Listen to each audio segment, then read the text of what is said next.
Olá, amigos, tudo bem? Vamos dar sequência para a gente poder finalizar, na verdade, né, o governo João Goulart. Vamos retomar justamente aqui esse ponto, né, que a gente estava trabalhando no último vídeo, no penúltimo vídeo, que é a questão do comício da Central do Brasil, né? As reformas de base tão importantes para solucionar, né, alguns problemas sociais graves, né, que existiam há décadas no Brasil. Essas reformas foram propostas, né, pelo governo João Goulart ao Congresso e foram impedidas, né? O Congresso não aprovou as reformas. Lembrando, né, pessoal, lógico, o João Goulart também não é o herói nacional, o cara, por, né, enfim, por ter feito essa proposta das reformas de base. Objetivo, você tinha um objetivo político, que é a perpetuação de um modelo, né, de Estado e de política no Brasil, né, o nacional desenvolvimentismo, a qual o próprio João Goulart era pertencente. Então a gente tem que fazer essa análise sempre. Nós não podemos esquecer isso, né? João Goulart queria manobrar, né, com as reformas de base, assim como o Vargas o fez com a legislação trabalhista, com a CLT, deixar um grande legado, associar o seu nome a esse legado, enfim. Bom, mesmo assim, tendo uso político ou não, as reformas eram necessárias e as reformas tinham que ser feitas, né? Mas o Congresso não vai aprová-las. Isso leva a um crescente debate político nas ruas e, em março de 1964, a realização de um grande comício, né, chefiado por João Goulart. Comício esse que tem a participação de sindicatos, de várias entidades estudantis, enfim, uma série de grupos políticos considerados grupos de esquerda, né? Ligas camponesas. E na Central do Brasil esse evento acontece e numa canetada o nosso glorioso João Goulart assina as reformas de base. Só que isso gera uma reação. Qual foi a reação? Os grupos conservadores, uma semana depois, organizaram, né, a tal da Marcha de Deus com a Família pela Liberdade, que reuniu mais de 500 mil pessoas em São Paulo. Né? Os jornais começaram então a publicar que o Brasil estava à beira de um colapso, de uma guerra civil, que os comunistas estavam usando o João Goulart para chegar ao poder, enfim. Então o cheiro golpista ele já pairava no ar, né? Quando você tem propostas de reformas sociais sendo colocadas na pauta política no Brasil, geralmente o término é justamente um governo conservador ou um governo mais alinhado aos interesses da burguesia. Secretamente, nos bastidores, os militares, né, a UDN, os setores que estavam, né, engajados contra João Goulart vão contactar Washington.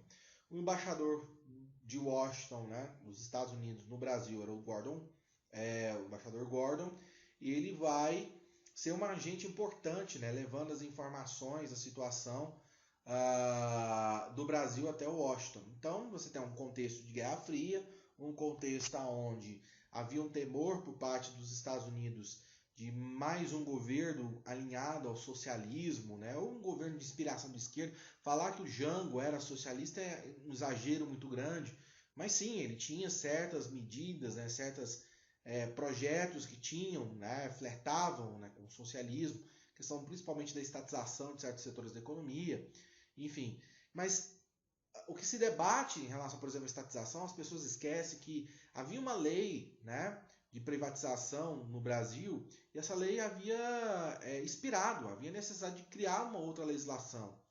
Então, e outra coisa, muitas empresas internacionais que tinham serviços no setor de eletricidade, telefonia que atuavam no Brasil não cumpriam seus contratos.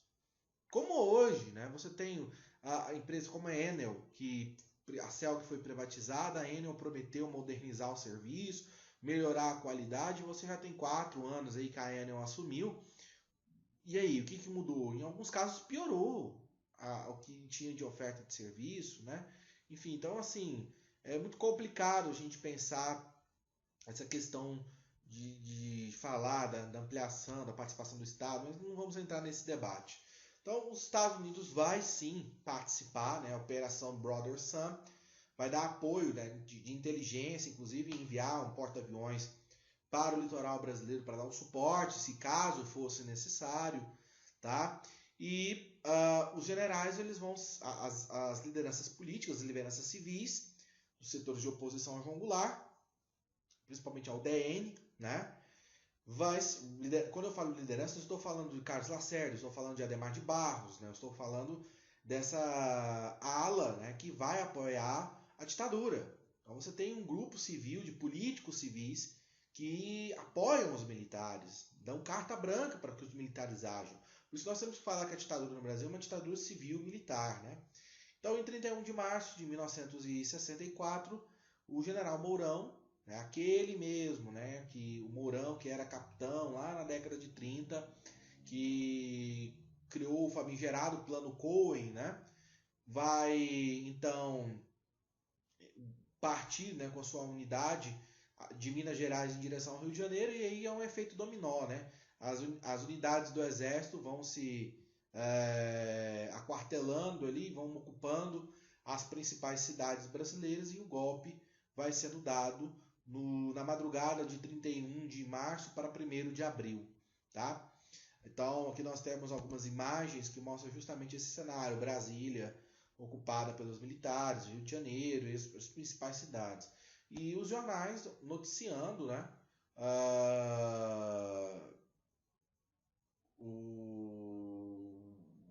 as notícias, né, desse processo. E olha que interessante aqui o preso Marechal Lott por ordem do primeiro exército. O Lott foi aquele general que garantiu, né, a posse do Juscelino Kubitschek, né? Então você tem outras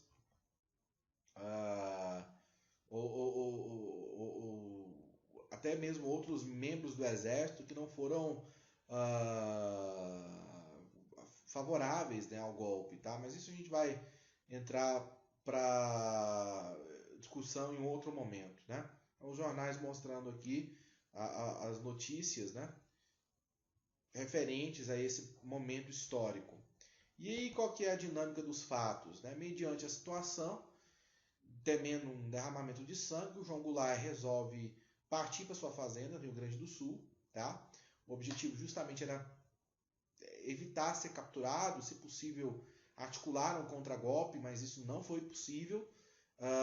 Ainda mesmo estão voando, né, de São Paulo para o Rio Grande do Sul, os deputados declararam vacante a presidência da República, e no dia 2 de abril foi instaurado a chamada junta militar, né, que vai governar o Brasil. E o João Goulart então desiste de qualquer tipo de reação, né, contra os militares, e foge para o Uruguai.